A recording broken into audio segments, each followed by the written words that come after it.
Olá, pessoal, tudo bem? Então, vamos para mais uma aula, de língua portuguesa, especificamente leitura e produção de textos na universidade, dos gêneros textuais acadêmicos. Nós estamos falando de variação linguística. Inicialmente, nós falamos a questão da variação linguística na fala, na oralidade, o que já é de conhecimento de todos nós, que a fala, que a língua, ela varia conforme o lugar, a ocupação, a profissão, o regional, palavras podem ser usadas de formas diferentes, sotaques, grau de instrução. Então, a gente já está acostumado mesmo com essa questão da variação linguística. Com relação agora, a gente vai para a variação na escrita. Essa variação, a escrita também, ela possui um espaço de variação, e quando eu domino esse espaço de variação, eu, consequentemente, vou produzir textos mais adequados e textos melhores.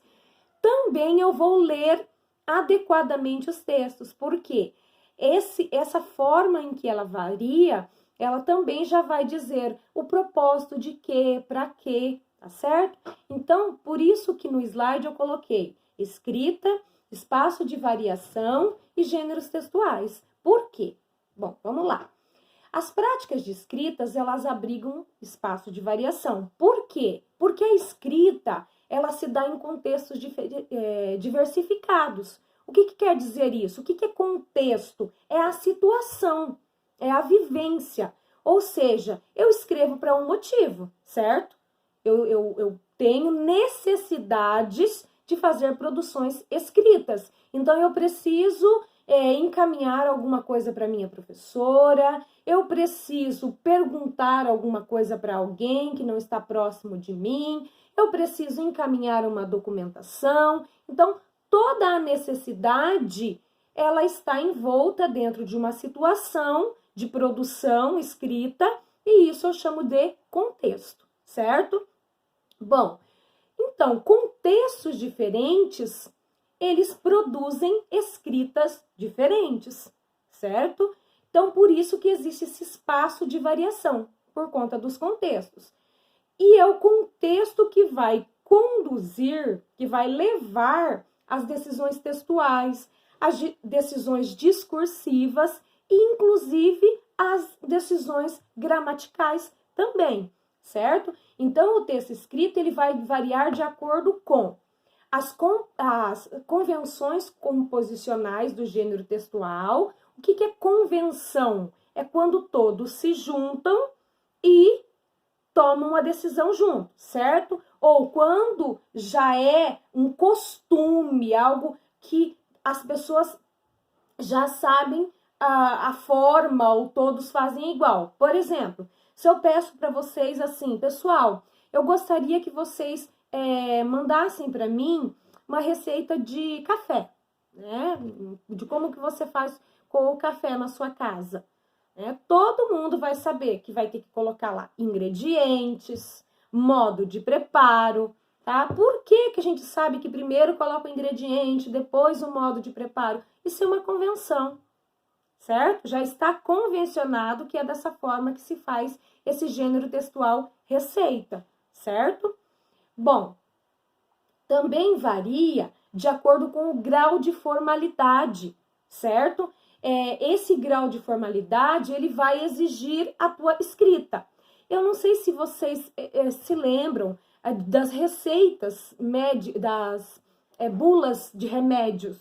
Até alguns anos atrás, elas vinham todas em linguagem médica, em linguagem científica. Depois de um tempo, foram vendo que as pessoas tinham muita dificuldade de compreender a receita, de entender certas coisas e que precisava. Ora, por que vem a receita dentro da caixinha de medicação se eu não posso ler, se eu não compreendo? Então, convencionou-se uma outra linguagem mais simples e mais objetiva para as receitas. Isso foi muito bom. As pessoas passaram a compreender melhor aquilo que elas estavam tomando, Então, me lembrei agora desse exemplo que é bem bom para a gente pensar nessa questão de grau de formalidade, né, de convenção, tá? Ou seja, o modo em que uma bula ela vem, né, continua o mesmo, né? Para que a indicação, para que serve, é composto de quê, quem pode tomar, quem não pode, é sempre a mesma, a composição. Agora, a linguagem, a formalidade é que deu uma mudada, tá certo? Muitas vezes também, às vezes você vai procurar sobre uma medicação na internet, eles perguntam, né? Se você é paciente, se você... O que você é, até mesmo para direcionar você para uma linguagem mais adequada, certo?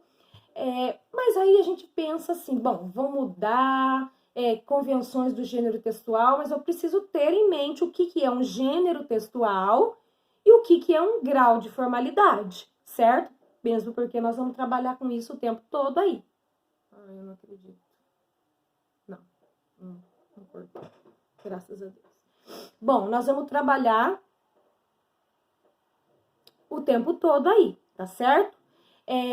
Bom, então continuando, a escrita e os gêneros textuais. Vamos pensar assim, que o gênero textual, ele é uma prática de escrita, ou seja, é o tipo do texto, é o nome do texto. Então, desde as mais simples às mais elaboradas, as práticas textuais, ela é contornada pela ideia de gênero textual. Vocês vão encontrar em alguns lugares também gênero discursivo, tá? É a mesma coisa, gênero textual e gênero discursivo.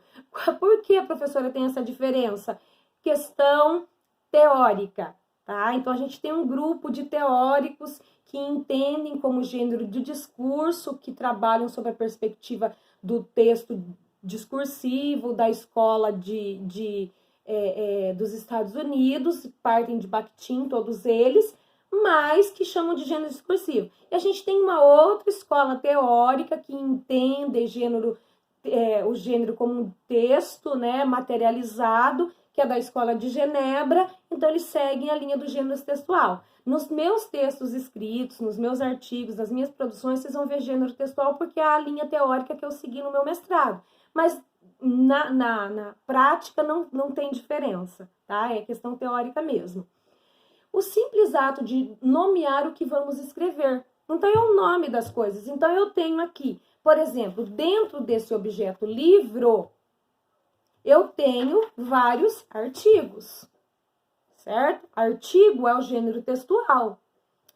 O objeto, onde ele circula, no livro, tá certo? Mas eu posso ter artigo também na internet, não posso? Então, o gênero textual é a materialidade da escrita, tá certo? Então, eu tenho lá receita de bolo, eu tenho bula de remédio, eu tenho artigo científico, artigo de opinião, resumo, resenha, relatório, eu tenho vários tipos, né, inúmeros textos, né, que for falar aqui a gente vai ficar até amanhã falando, né.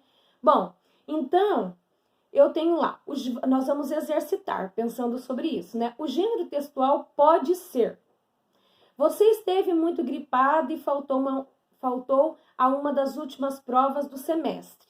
Infelizmente, você não foi ao médico, portanto, não tem atestado que possa comprovar a situação. Então, para lhe dar uma segunda oportunidade, a professora terá de acreditar em sua palavra. Você pensa em uma conversa franca com ela. Acontece que ela está viajando e só voltará daqui a 2 semanas. A solução mais rápida seria você escrever algo. O que você escreveria para sua professora? Vamos pensar. Um e-mail? Tá certo, um gênero textual, e-mail. Um recado no WhatsApp, gênero textual, recado no WhatsApp, certo? Então, veja que eu tenho aqui, nessa situação, eu posso ir por 2 caminhos, né? Eu posso tanto escolher o recado no WhatsApp, quanto eu posso escolher um e-mail. Vai depender do quê? O grau de formalidade. Mas eu não posso mandar um e-mail para a professora, porque eu não tenho o e-mail dela, ou eu não tenho o WhatsApp. Então, o contexto é que vai determinar que gênero você vai usar. Se você vai escrever, tá, eu tenho um contato mais direto com a professora, então você mais formal, você menos formal, então é o que vai. Se você, geralmente um recado no WhatsApp, ele é menos formal. Um e-mail, ele é mais formal, certo? Então, tudo vai depender daquelas situações que eu apresentei para vocês. Aí eu fui apresentando aqui, são 5 situações para vocês pensarem sobre isso, tá? Em nossa práticas sociais escritas, nós temos uma lista ilimitada de gêneros, né? Então, vai depender do quê? Situações social, ou seja, em que situação eu tô, né? Que eu acabei de escrever, né, citar para vocês. O propósito comunicativo, ou seja, por que eu tenho que escrever aquilo? Qual é o propósito que eu tenho? Qual o objetivo que eu tenho? O que eu quero com isso? Tá? Funcionabilidade, né? Vai funcionar? Não vai? O que funciona melhor? Né? Ou é melhor eu mandar um e-mail ou é melhor eu mandar um WhatsApp? O que funciona melhor? Demandas ordinárias, ou seja, eu tenho muita coisa para fazer, então é melhor eu mandar um recado no WhatsApp. Eu tenho... Depende, né? A profissão que eu utilizo, né? Que eu utilizo não, né? A profissão que eu tenho, né? Então tem profissões que exigem um grau de formalidade maior, outro, né? E tem os gêneros textuais que são mais específicos da área. As inclinações pessoais, ou seja, a pessoa que eu sou, né? O lugar social, né? Qual é o meu lugar social? Esse gênero textual cabe a mim, né? Eu posso utilizar isso, certo? Entre outras coisas, tá? Bom, então os exemplos aí que nós temos, eu coloquei vários, né? Resenha, carta do leitor, notícia, requerimento, orelha de livro. Então tem um monte aí de gêneros textuais. Agora é a sua vez. Vocês vão fazer, né? É uma lista realmente grande. Vocês vão pensar em outros gêneros para ampliar, tá? Pesquisar gêneros textuais e registrar no próprio caderno, tá certo? Aqui eu trago um trechinho de texto para que vocês leiam, né? Onde se fala sobre as convenções composicionais, ou seja, ele vem falar que cada gênero possui uma convenção. Algumas são mais rígidas e outras são mais simples, mais padrão. Então, se eu paro para pensar numa receita culinária, a estrutura de uma receita culinária, ela é específica, né? Ela é rígida, mas a linguagem pode ser mais simples também. Em contrapartida, um artigo científico, por exemplo, ele é rígido também, porém, a linguagem tem que ser um pouco mais trabalhada, mais dentro da área que você está trabalhando, que você está colocando, né?